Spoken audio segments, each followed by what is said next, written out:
and pull up our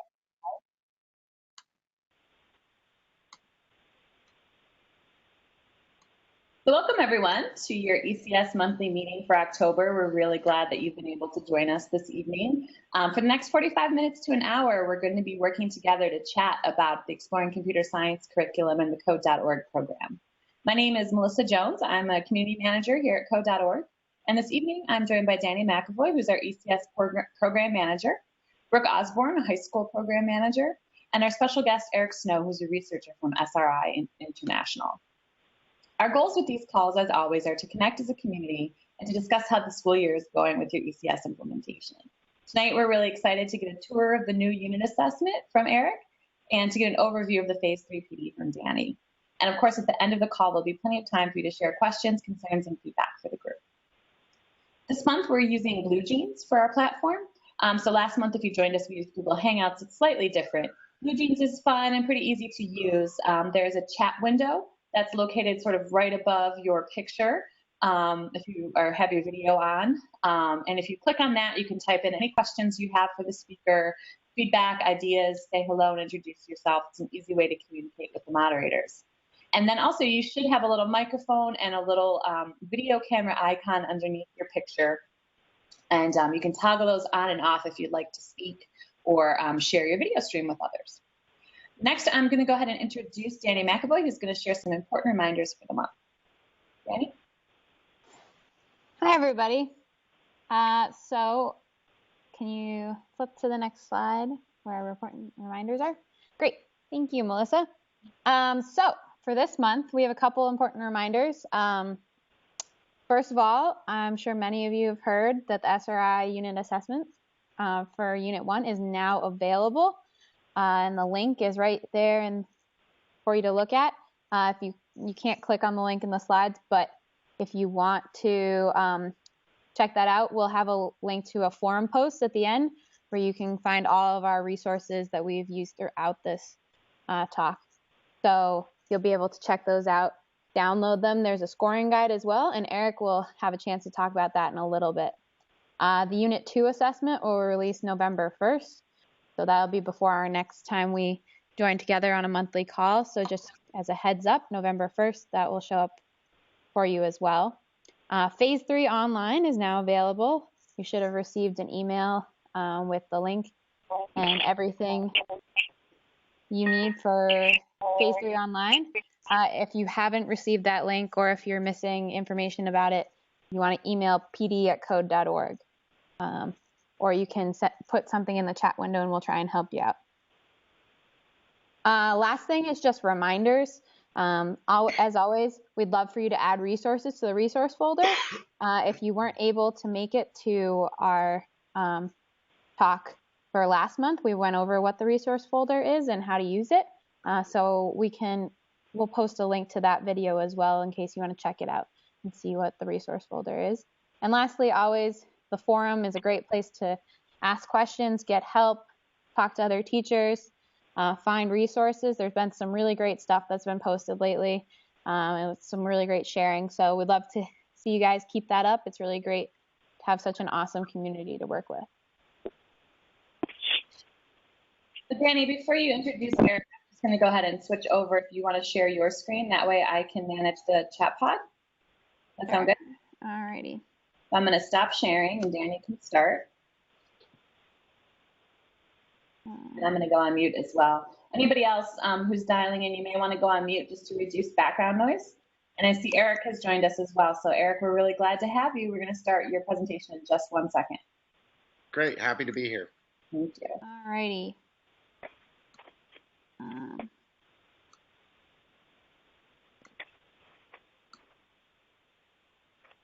All good? Everybody can see that? Okay. All right, so we're really lucky tonight to have Eric with us. He's going to talk about the SRI assessments, all the work they've been doing to create these wonderful tests to go along with the ECS curriculum that you guys already have received. We have heard a lot of feedback from teachers that they really want some way to do assessment, that schools are really asking for that. So it's great to have these resources coming out this year as you're teaching the curriculum. And Eric's going to overview the Unit 1, just part of the Unit 1 assessment for you, and then answer questions that you may have about the assessment. So I'm going to pass it off to Eric. Great. Thank you. So should I go ahead and, you've answered my question. Slides are right there. Should I just tell you next screen when I'm ready? Yep. Okay, great. So thank you very much and you can all see me, is that correct? Yep. Okay, great. A little informal tonight. I hope that's okay. I just ended my day. Happy to be here. Really excited to talk to you about the assessments.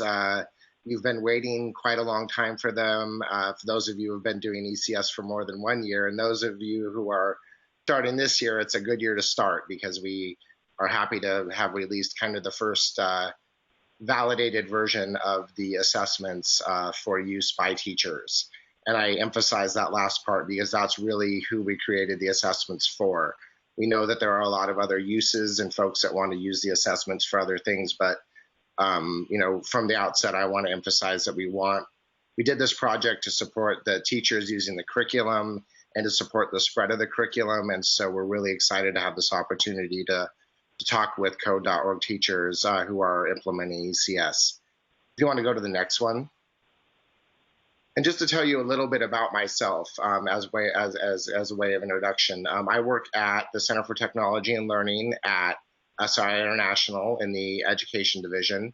We focus on tech, you know, as the name of the center implies, technology and education projects, both in evaluation and assessment and in different curricular areas.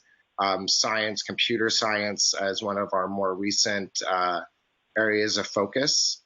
I do a lot of work in assessment development and particularly in assessment validation. That's my specialization.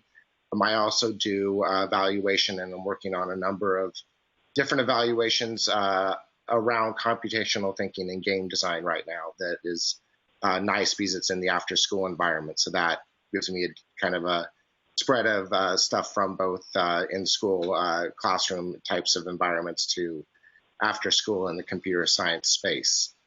But as mentioned, we have been working on the ECS assessments for about 2 years now. They've gone through 2 rounds of piloting, primarily in Chicago schools, but also in a few other schools throughout the country as well. And we've gone through 2 rounds of validation for various reasons, because really the first time out, this was brand new. We were dealing with a brand new area of measurement, so we really wanted to kind of figure out how to do this right. And then the second time around was really about refining the assessment tasks and making sure that we felt comfortable with, you know, releasing them this year, because we really knew there was a need to do so. So we are releasing the assessments through the CS10K Community of Practice website. Most of you, I think, already know about this website. And it's released as a resource in the ECS Open Group, which means that you have to have a CS10K account and be logged into the website in order to see the available resources, one of which is the assessments, are the assessments. And the links are shown there on the slide. We have a particular schedule for that we're kind of trying to release them on that follows the recommended kind of sequencing and timing of the curriculum. If you could proceed to the next slide, that'd be great. Thank you. We've already released Unit 1 October 1st, and then we're doing pretty much a monthly release with some extra time around the holidays. We do understand that there's different flavors of ECS, if you will. And we know that some folks are going to be implementing on different schedules. And so if that's the case, if you are after these dates, the assessments are going to remain open for download. So that's not a problem. But if it's before these dates and you have a special request, please go ahead and contact us at that email address, and we'll be happy to accommodate you and talk with you about your implementation schedule and how we can make sure you have the assessments you need. If you want to proceed to the next slide. So I really wanted to, I could say a lot more about our development process and so on and so forth, and was going to until Melissa and Danny and others kind kindly prompted me to focus in on one of the tasks and some of the scoring for Unit 1, which I think will probably be more relevant to all of you at this point. So before I do that, I actually wanted to take a minute to stop and see if there are any questions before I kind of dive into this example, see if anybody has any questions or has anything they would like to discuss.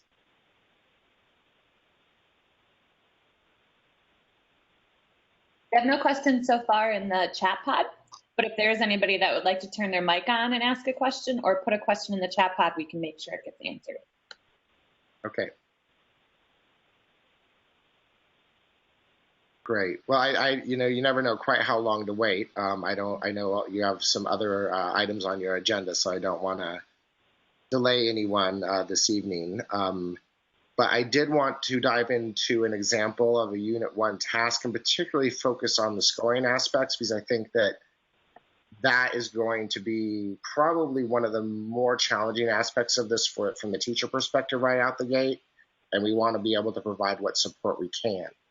I will say that beyond this presentation to you, which is preliminary in nature, we will be running a series of webinars come winter and spring around both scoring and, I think more significantly, around score interpretation and test use, because we really do want to provide support, and those will be run through the CS10K Community of Practice website, and particularly maybe I'll be able to come back and talk to y'all if things work out well and it fits your schedule. So for Unit 1, Task 2, we have entitled What is Computing? And what we're really and what I want to do here is I want to walk through kind of what we're trying to target with this task, and then show you what the task looks like, which I think many of you have already seen, and then tell you kind of what our rationale is for how we score it.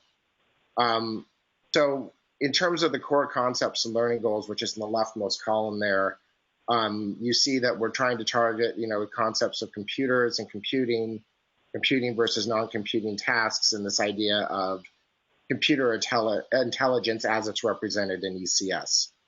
And I think in particular, we're looking for students to be able to explain the differences between tasks that can and cannot be accomplished with a computer. In order to kind of take this down to the assessment level, what we're really targeting is a student's ability to explain, and that's significant because we're really targeting their ability to engage in explanation and explain the differences between tasks that can and cannot be accomplished with a computer. And, you know, so we have this task, what is computing? Students are provided with a scenario and asked to relate it to the types of tasks a robot, which in this case represents a computer. There are other representations, certainly, of what a robot can do. So if you want to proceed to the next slide.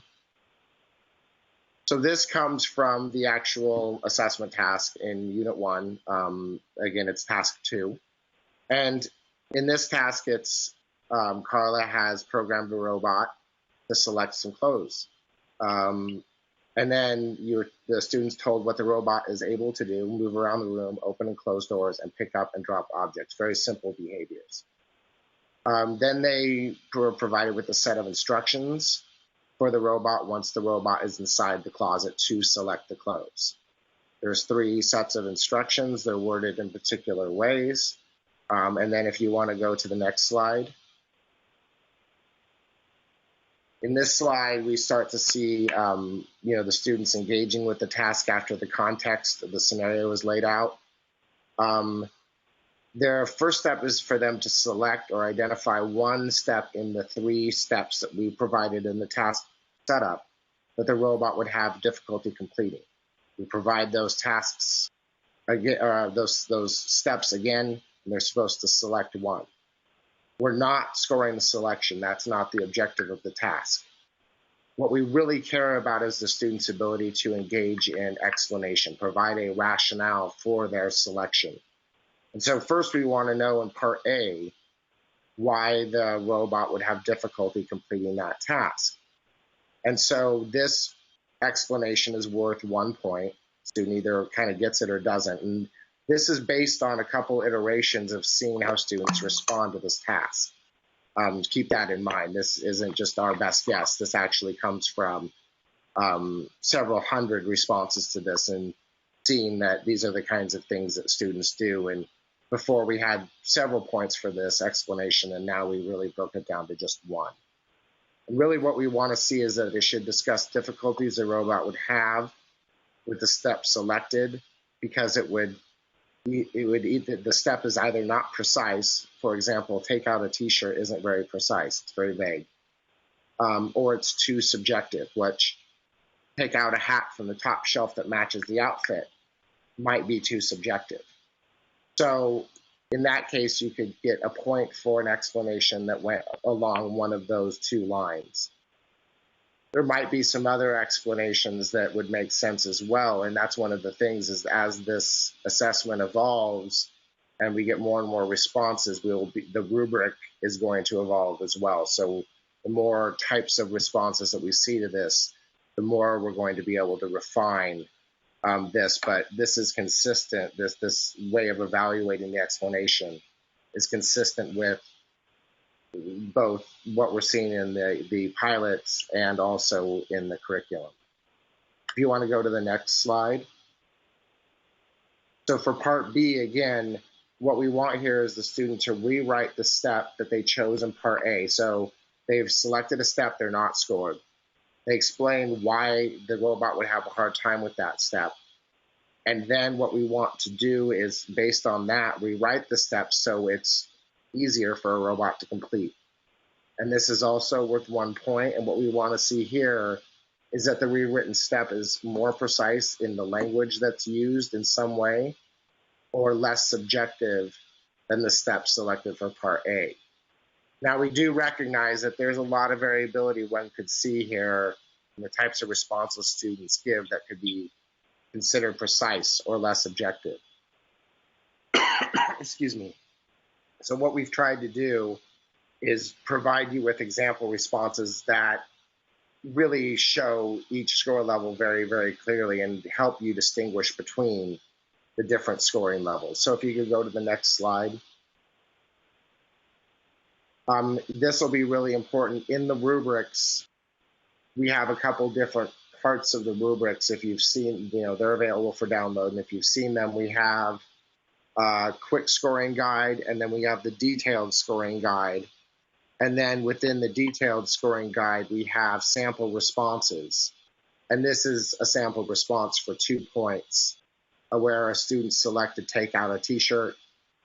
They explain that a robot would have difficulty completing the step because the instructions don't say the exact type of shirt. You can have many types of shirts in the closet. They come in different colors, styles, and sizes. The student clearly gets the idea from this. And for part B, they rewrite the step to be more precise. Take out the first t-shirt from the right hanging on hanger. The language throughout has never been quite precise, but the idea is there that they did provide a more precise explanation, and then we provide a rationale for why they get those points. And so I just want to point this out because I think this will be really valuable as teachers start to use the rubrics and learn what works and what doesn't in terms of scoring these. And so if you go to the next slide, I think that's it from me, and happy to answer any questions or hear any comments folks have about the assessments or the rubrics. So Eric, we did have 2 questions come up in the chat pod. Okay. The first one, folks were having trouble accessing the link to the assessments on the CS10K site. Okay. Is that something that they should be in contact with CS10K about, or are you able to give us a different link? No, I would probably go ahead and contact us. And so again, I just want to emphasize that if they are logged in, like they have an account on CS10K and that account has been validated, I believe the ECS open group is open. I don't think they have to request membership, do they? I don't believe they do. Yeah, I don't think so. Yeah, but they have to have a validated account. Yeah, and then it's under the resources. However, if folks are having, if they've signed up for an account recently, like in the last couple of days, it may be that their account may not be validated. But if they've been using it for a while and they just don't see that resource yet, then that's another issue. Yeah. And we'd love to hear from them individually, and we can go ahead and help them get to those assessments. Okay. What link do you have just to be, is it, it was the link you had in your slide. It was resource/ECS assessments. Yes, and that is the link we've been distributing to folks. And again, the hang up we've been experiencing is that folks may not have their account or account validated yet. Right. And they can't see the resources until they do. Yeah, and it does seem like a couple folks in the chat pod said they did not have an issue, so it might just be something with the individual's account. But if you are having any trouble accessing the assessments or the ECS open group, it would definitely be a good idea to shoot an email over to Eric's group, pact_ECS. Great. And any questions? Happy to help. Oh, sure. Did someone else want to chime in? Go right ahead. I saw someone start to speak. So we had one more question. I'm not sure whether you can answer this one, but one of our community members was wondering whether you had any additional suggestions for daily warm-up activities or exit tickets that would help with this assessment work. That's a really interesting question. And I, at this point, no, but one of the things we want to engage ECS teachers in this year through the Community of Practice website is, for lack of a better term, leaning on the ECS teachers' expertise and experiences in the classroom and the community to develop some more formative type tasks that are connected in with these end of unit tasks. Because what we really want to do ultimately is have this idea of a through course assessment where we have things like exit slips or the mastery slips, or there's different versions of these things, but they're all formative in nature to be able to help students and teachers work together along the way before they get to that end of unit end of unit assessment. And so we don't have those right now, but we're working on plans right now to engage the community in helping us develop some of those things and really leaning on the expertise and experience of the teachers. We have these larger scenario-based tasks, but underlying those are design templates that we developed first.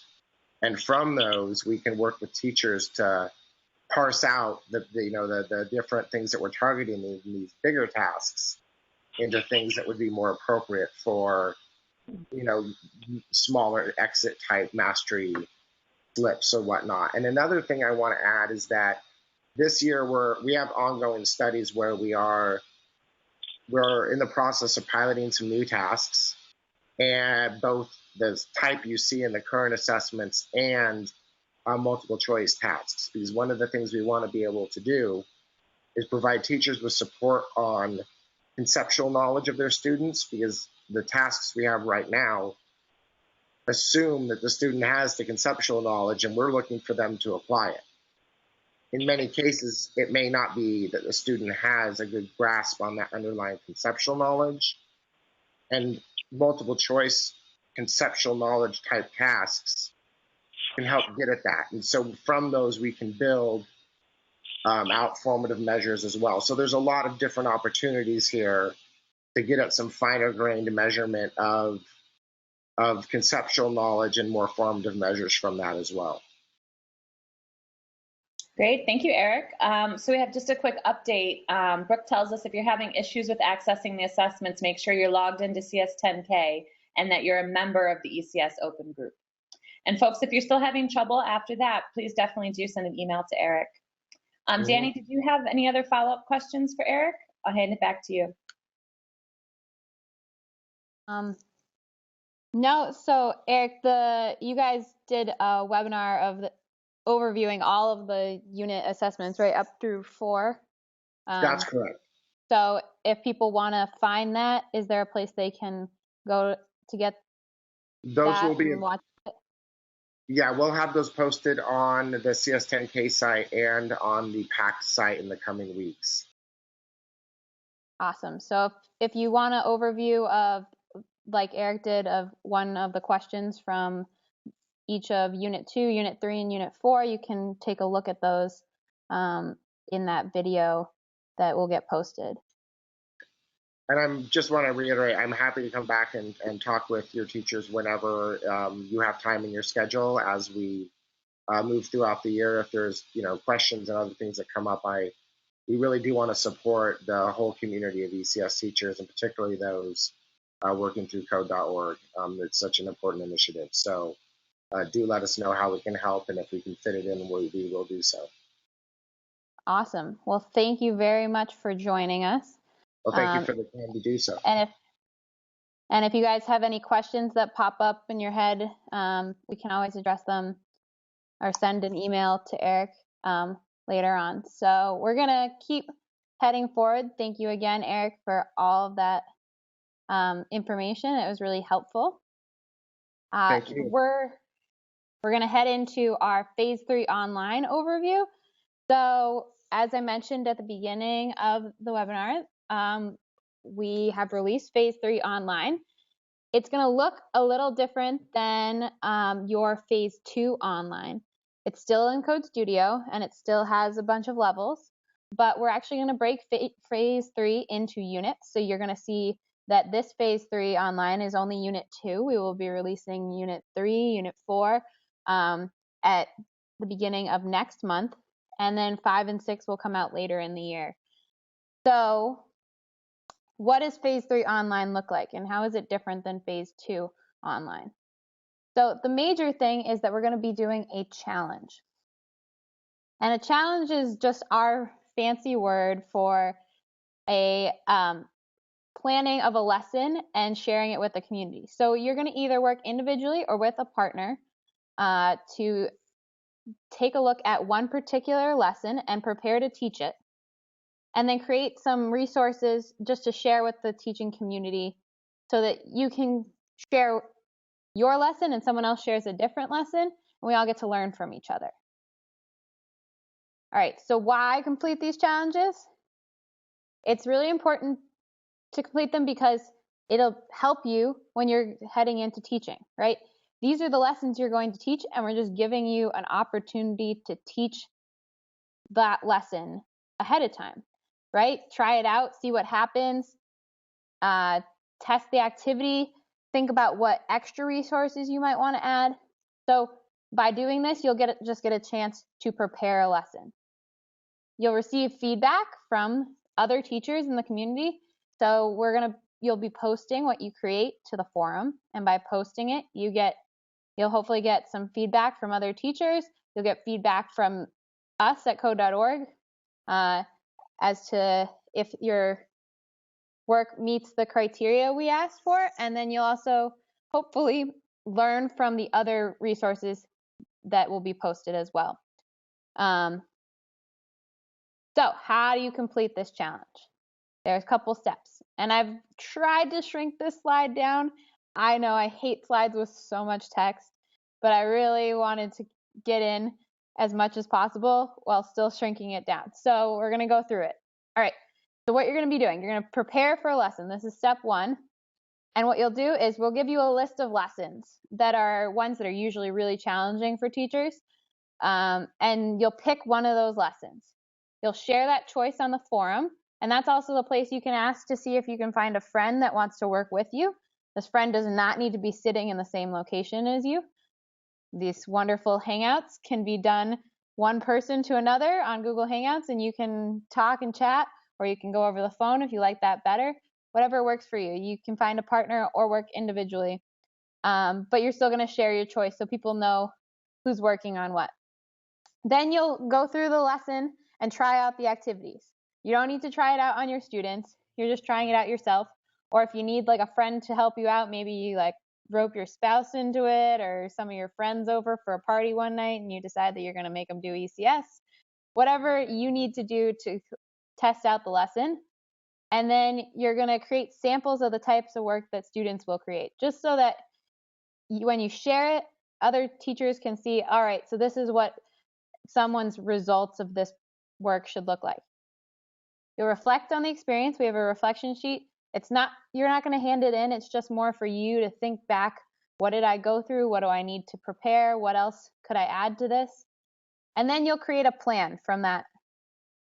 Your plan will just overview those reflections. What did you think? What did you need to add? You'll create resources or find resources to add to the lesson if you think that's necessary. You can create a video. So we have some awesome examples from the CSP curriculum of teaching tips videos that you can try out. You can just create a video that you sitting in front of your computer explaining what you found from going through the lesson and what you'd suggest to other teachers, or you can create a video that overviews how to do something. So when we get into a programming unit, you could overview how to do a certain programming concept. Any of that stuff is fine. Any resources you might add, even if it's a slide deck, that would be awesome too. So you'll create that, and then you'll make a one-page summary of this. So we have an overview template. This is kind of like a cover sheet that you would hand in. It overviews everything that you have learned from this. You'll put links to your resources, and this will be your way to easily share with each other what you've learned about your lesson. And then there's a rubric just for you to self-assess. It's the same rubric that we'll be using to check for completion of the challenge. So you can just go through that and check that yourself so you know when you hand it in, you're good to go. And then lastly, at the end, you're going to share it. So you're going to share your work to the forum, and more detailed overview of how to do this is given on your online PD. So don't worry about it. There are lots of little breakdowns of these steps in that, so you will know more details then. You'll find the thread that matches the lesson you worked on, and you'll post your work there, because that way when you are going through the forum and you're trying to find out how do I teach this lesson, you just go straight to that lesson and you'll be able to see, oh look, there's all this work that other teachers did, and I can learn from their experiences. And then lastly, in order to get credit for it and to get it submitted to us, you'll have to post a link to your forum post in your online PD. But don't worry, you'll have directions to do that, and it won't be too difficult. So don't worry too much. All right, so how do you submit all of this? And when do you need to submit it? So you'll submit it onto the forum, and then you'll copy and paste the link. You need to do this by your phase 4, which is this summer. So you got lots of time. We're really not looking for you to sit down and go through level by level and check the green marks along the way. We're looking for you to be able to prep as it fits your schedule. So if you're going to do Unit 4 before Unit 3 for some reason, maybe you're running a semester class and you do Units 1, 2, and 4, do the Unit 4 PD before Unit 3 PD. That makes more sense for you. That is why Unit 3 and Unit 4 are getting released together at the same time. They'll get released beginning of November. So if that's what you need, do that. You can always come back and do the other ones later in the year, but do the ones you need to prep for the work that you're going to be doing in your classroom. We really want this to help improve your classroom experience. So we have suggested completion dates. Oh, I'm clicking too fast, obviously. So we have suggested completion dates, but those are just recommendations. You just need to have it done by the end of the school year. All of them done by the end of the school year. All right. I'm now going to stop talking and see if there are any questions about the Phase 3 online. So Danny, we did have one question in the chat pod, which I answered, but I thought it might be good to talk about it on the video, so it's in the recording. Someone asked if this challenge assignment in the online PD is just for teachers who are part of our district partnership ECS program. And the answer I gave, so correct me if I'm wrong, is that anyone can go to forum.co.org/c/ECS and see the challenges and submit, but it's not required unless you're part of the program. Is that correct? Yeah, we'd love to have teachers that are outside of the program do the work and share their resources. So this is another great time to talk about the resource folder. One of the best things about being part of a cohort of teachers is that you get to work with each other and hopefully learn from each other. We've seen a lot of this with the forum already, with people posting like, hey, here's a Kahoot that I made for my class. Maybe some other teachers will like it. And we actually had a teacher that posted back and said they used it and they loved it and it worked great for their kids. So if you have a resource that you've created, maybe you have a slide deck. We have another teacher that shared all of her slide decks she created. So if you have those resources, we want to see those and we want you to share them because it is helpful and it does make your lives easier, because maybe 2 of you are creating slide decks and you can share the responsibility and only create it every other day if you want to work with another teacher. So these groups of teachers help make everybody better. So if you're outside of the cohort, you're not an official code.org teacher, but you want to add to the resources, go for it. And use and take from what the code.org teachers create. I think that's one of the huge benefits of doing this. And also just to clarify, between Eric was speaking about the CS10K community for ECS. That's a great place to go to interact with ECS teachers from all across the country. The code.org forums, forum.code.org, that's where we have our specific program-related conversations, but are also a great resource. So feel free to use both communities or whatever works best for you. And if you do have something awesome, I would suggest sharing it in both places so that not only code.org teachers can benefit, but all ECS teachers. So Danny, there's one other question. David asks, should we be able to see Phase 3 online in Code Studio today? I don't see it yet. I can actually take that. This is Brooke. Yeah, go for it, Brooke. I am sitting across from the person who is releasing it even as we speak. So that should be available in your teacher dashboard in minutes, basically, and you'll get an email when that happens as well, but it will be available today. And just to reiterate what Danny said, there's going to be 3 parts, well, more actually, but the Unit 2 part is what's going to be available to you later today, and there'll be a Unit 2 challenge. So as you're working through the online PD, there will be a couple of stages that are just sort of an introduction and tell you about the PD and the challenge. And then there'll be some stages that you can work through on your own about the different lessons, and it finishes up with the challenge. And you'll have the same exact workflow for Unit 3, 4, 5, and 6. So if there are any other questions now about ECS or the code.org program, please feel free to put them in the chat pod and we'll take them before we close out tonight.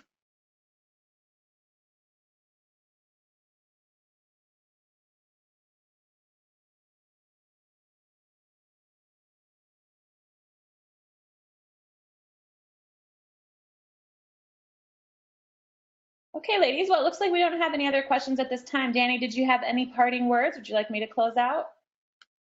Well, I think you want to talk about the meeting for next month and that we'll continue to do these. Yeah, sure. I just wanted to make sure everyone is aware that we will be having these ECS meetings once a month. We'll be hoping to have guest speakers and reminders, just like we had today, as well as important announcements about the programs. And just to reiterate, this call is a great resource for folks who are in the current cohort of code.org ECS teachers, but like Luann, it's open to alumni and veterans as well, and any interested parties. So the next call is going to be November 3rd, same time, and we'll probably use the same Blue Jeans place for it. And then if we're going to go to the last slide there, Danny. Just a reminder that we would love to hear your feedback tonight. So if you go to this forum thread, you can tell us what you thought of tonight's meeting, and that's also where we'll put a link to the slide deck and the recording once it's processed. So thanks so much for being a participant tonight, and we look forward to seeing you in November. Take care.